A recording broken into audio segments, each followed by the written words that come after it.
Hey guys, in this video I thought I'd show you what we've done our first official week of school.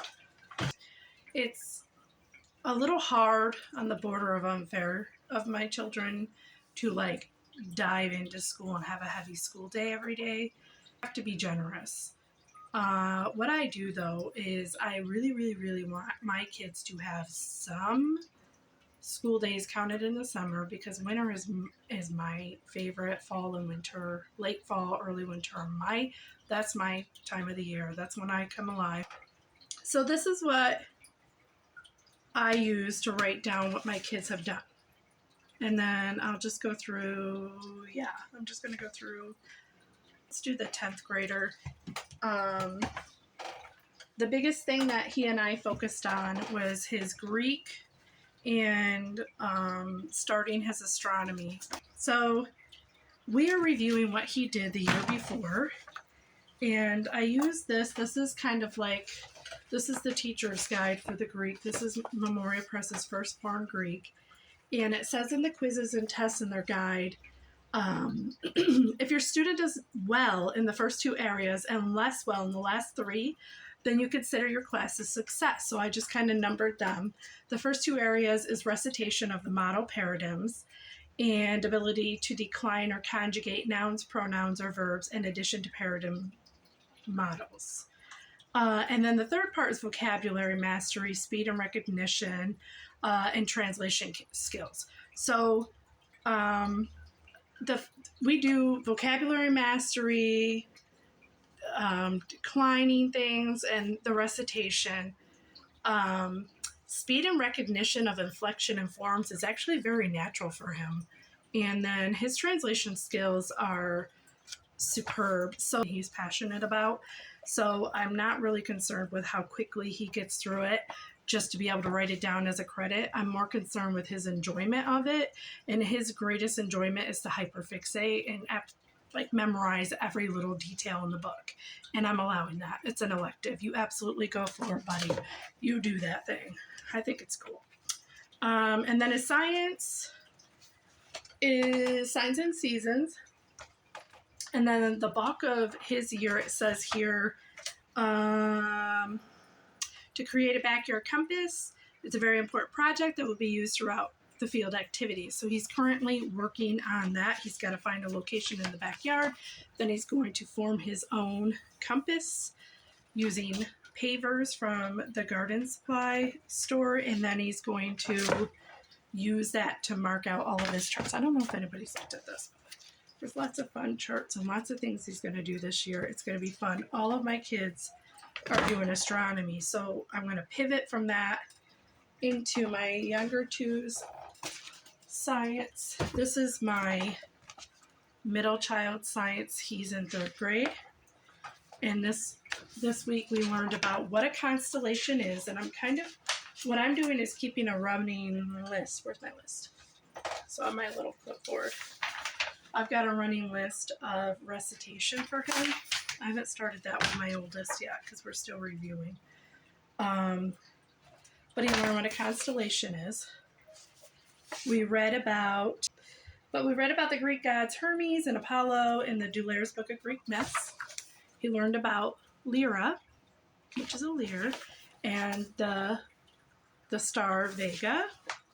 He drew it a few times. He had to write it once, and then another day he came through and he wrote what star it was and what constellation it's under. And much of the book is like this. He's going to learn the 15 brightest stars by the end of the year. That's the primary goal of the first section of that book. Then my second grader, she's 6, is doing Planets, Moon, and Stars. We read the introduction to this book, and then we also went ahead and read the next day. I don't know where it is, but we read the star sort of introduction, the star section.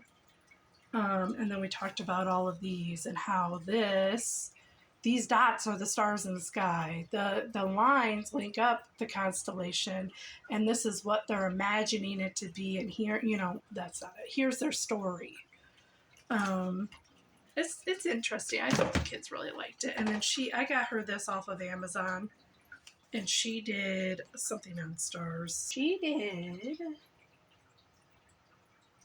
Oh, it doesn't say what page I did. It just says Barred Galaxies. That's what they're called. Oh, here we go.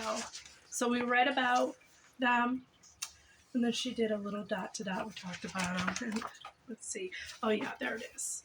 So then it kind of talked about this one. And she likes this. I think it's made, this is cute. Aurora Lipper is an astronomer and a pilot and a busy mom of four. And I feel like this would really, really appeal to my daughter because she's very adventuresome and independent. Moving on, my younger two started their penmanship. This is what we use for penmanship. We only did a day of penmanship. And so my youngest wrote out hers and then she circled her best. My middle didn't want to be bothered with this at all. He could do so much more than he did. And he was on his way out the door to his grandmother's, but he did circle his best in one of them because he didn't think he did good on any of them. To program to say, which one do you think is your best? Why don't you circle your best? That works really good when my oldest was little, and it works really good with my youngest.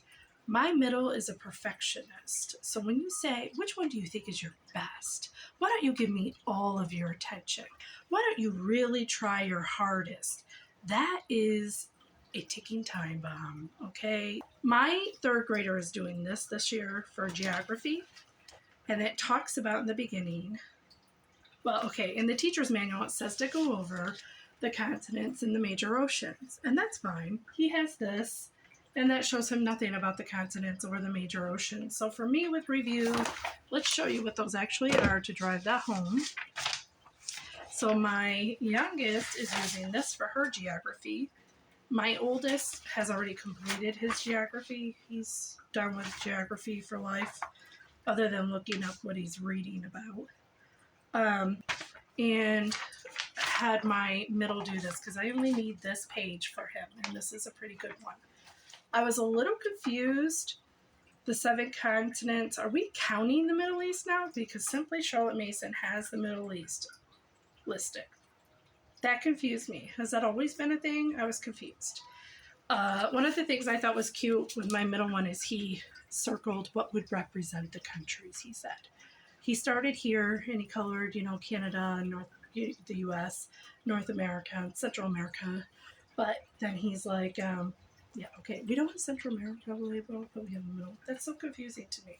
Anyway, he colored that all one color.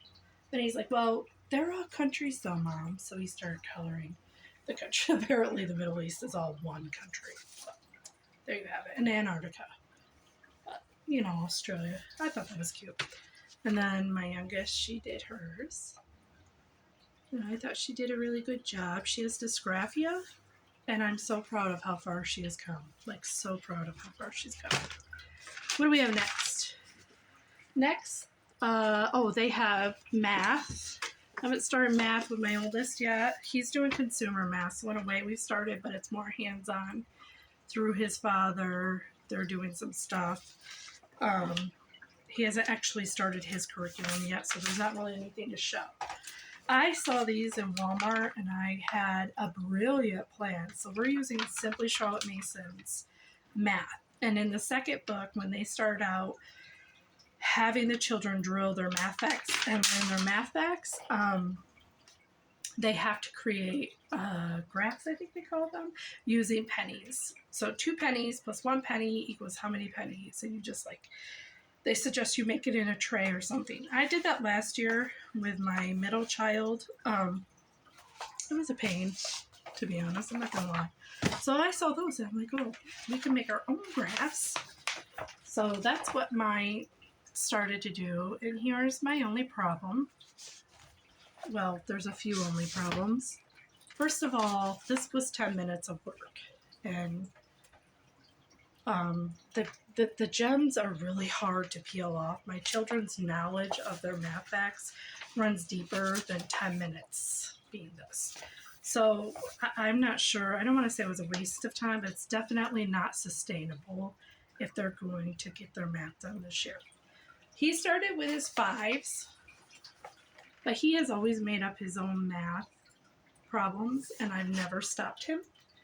And I realized I maybe should have been more explicit this year with him, because he's really went off the rails here. I'm like, no, that's supposed to be your 5s math back, so you're supposed to only worry about your 5s, but that's okay. And then she did this one, and she ran out of room. I was out of the room when she did this, so instead of doubling up her spaces, she just went down here, which is smart, and that's good, and she's not incorrect in her problem, but she can't use this year to answer any problems, because she's going to be all kinds of confused with that one. So my kids did not fail at this. I did. I don't know what I was thinking. I also brought this out because I bought this for both of my younger two when they started math. Their graph paper. This is on Amazon. Yeah, I think it's $5. And this is the size of the squares. They're 3/4 inch. And then this year, because he's in 3rd grade, he needs to level up a little bit. So I found this on Amazon. It's ran by Bookzuka, and it's a small company. Bookzuka. Bookzuka? I like this book. I think it's a nice, clean. I think I only spent like $3 on this, guys. Okay. And the last thing I have out here, our family read aloud right now is Winnie the Pooh, so I'm appealing to the younger crowd here. And then the last thing I did was we're doing Simply Charlotte Mason's Genesis in Egypt. So that's more my oldest son's Bible. And then he's going to read about, he ended last year just after World War II in American/world history. So he's got some books he can do at his own pace to get through and keep going with that. This stuff is sort of review for him. We've done this twice now in his life, his little education life, but he still enjoys it. And it's Simply Charlotte Mason, and we didn't do theirs. So I think that he actually sat and did this, which is, he's 15, guys, so he never wants to sit and do anything anymore. But he did this. This is his map of the Nile. Can you see that? That was cool. This, as I read, they had to draw kind of what I read. You'd have to know what the book says to really get this, but this was my middle child's representation. That's, how do you say, the stars adapt. This is the Nile. And then, the green land, because everybody lives right along. And then there's your silt all along the river after it floods. And after it floods during one season, you do your planting season. That's what that is. But then I also talked about how everything else on either side, I do not like the filter that this phone is on, is sand. So that was his representation. That was my oldest, and this is my my youngest child. This is her representation. And I love her little G she did. I thought that was cute. These guys do such a good job. I love seeing what my kids come up with. But there you have it. I hope that's helpful. Watching videos like this always helps me get ideas, relax sometimes, bump it up other times, and just feel like I'm not alone, and help me just kind of like, there's 1,000,001 reviews out there, and I can review anything, but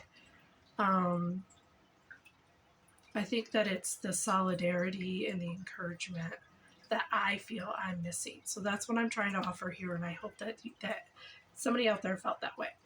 All right, guys, have a good week.